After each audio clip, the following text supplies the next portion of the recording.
Ladies and gentlemen, I am SidAlpha, and ever since the closure of Visceral Games towards the end of 2017, there's been a gigantic worry about what was to become the Star Wars title being worked on by that studio. It was reported by EA that the game didn't fit what EA wanted, as they'd stated that they wanted a game that people would be able to play for a long time to come, which a linear single-player campaign does not at all fit with EA's plans for recurring revenue business models. Now, this also tracks very well with how thirsty EA's been for their own breakout Grand Theft Auto V title, so much so to the point where it would seem that an extreme focus on both mobile and a GTA 5 style design model are going to be EA's primary touchstones moving forward. This has caused a great deal of worry amongst a lot of people, especially since Amy Hennig has left both the project and the company, and much of that worry is in no small part due to the extreme monetization that EA has attempted to force into their titles at the expense of gameplay and story, two aspects of game crafting that Amy Hennig is most known for in her role as game director and scriptwriter for Naughty Dog and the Uncharted game series. Well, as I haven't covered the news surrounding this upcoming Star Wars game for quite a while, I thought it good to take a second dive, as there's additional information that's come out surrounding the game that is now being developed by EA's Motive Studio. Granted, there's not much information there, but it does provide us with some confirmation at the very least. The first is that this game, currently being referred to as Project Ragtag, will be an open-world title, which I know, big shocker there. I'm going to be highlighting a couple of statements made by Jade Raymond from an interview conducted by Game Informer. Links, as always, will be down below. Now, in that interview, we can garner the following couple of facts. First is the studio's team is heavily laden with developers experienced in crafting open-world games, and as I had stated in previous videos, they do plan on making use of the assets that had already been developed by Visceral Games, and also Raymond stated that they do have every intention of making use of the characters created by Visceral and Amy Hennig.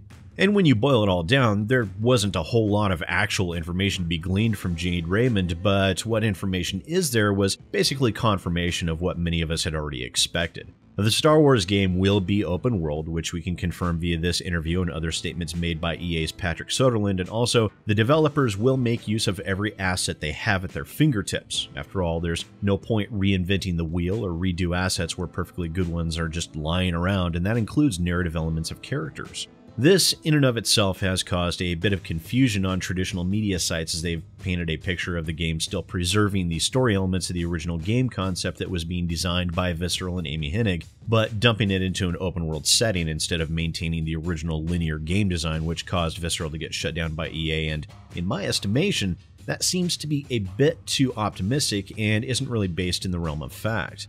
The concept here is certainly nothing new, and it's not exactly unexpected either. The developers are simply not letting things go to waste, making use of what they already have in order to make their own lives easier. It's a definite positive that they will be using the characters that were already created, as Amy Hennig is known for creating dynamic and interesting characters, and the inclusion of that in this new Project Ragtag will only serve to make the game better. However, for those expecting this to be the original story dumped into an open-world game, I think that's a bit overly optimistic. Oh, sure, there will be elements of the original story, I'm positive of that, but a linear game and an open-world game are drastically different in many ways, including narrative pacing.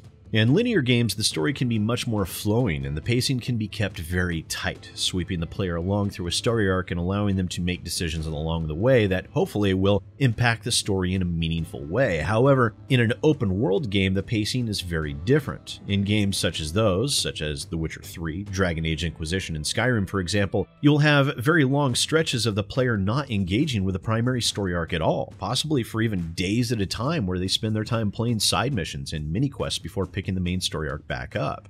Now, open-world stories need to be designed in a very different manner to be able to accommodate those stretches where the player doesn't involve themselves with it and still remain interesting. That pacing requires the stories themselves to be constructed in a different fashion. Yes, you can keep the top-level overarching elements, but at that level, the 30,000-foot view of the story, if you will, is only the skeleton of the story itself, and the real meat of the narrative elements will almost certainly need to be redone to fit that open-world concept.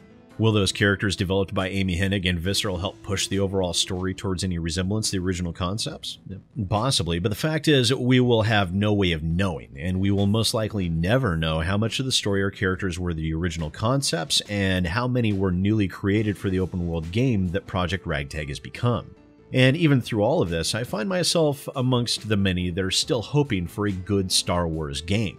We haven't really had any decent Star Wars games in recent memory, as Star Wars Battlefront EA and Star Wars Battlefront 2 EA were both colossal disappointments that the vast majority of gamers abandoned inside of 6 months. Star Wars The Old Republic is an MMO and was, well, let's face it, it was mediocre at best. And to date, Electronic Arts and their handling of the Star Wars IP have been lackluster at best, and for most Star Wars fans like myself, all we want is a decent Star Wars game. I don't care if the game transitioned to open world, I really don't. If handled properly, an open-world game can be a great deal of fun, and I don't even necessarily mind EA's wanting a GTA 5-style format for recurring revenue streams as long as the game is good and has a meaningful and interesting single-player aspect. I personally will be very happy. But then again, that's just me and my own opinion. And be sure to let me know what you think about all of this down in the comments below. How do you feel about this being an open-world game? Do you think EA might finally get one right, or is that still asking too much of them? I'm interested to see what everyone has to say. Also, links to my social media, Discord, and Patreon are down below if you're interested. Even as little as $1 per month can make a tremendous difference for the channel.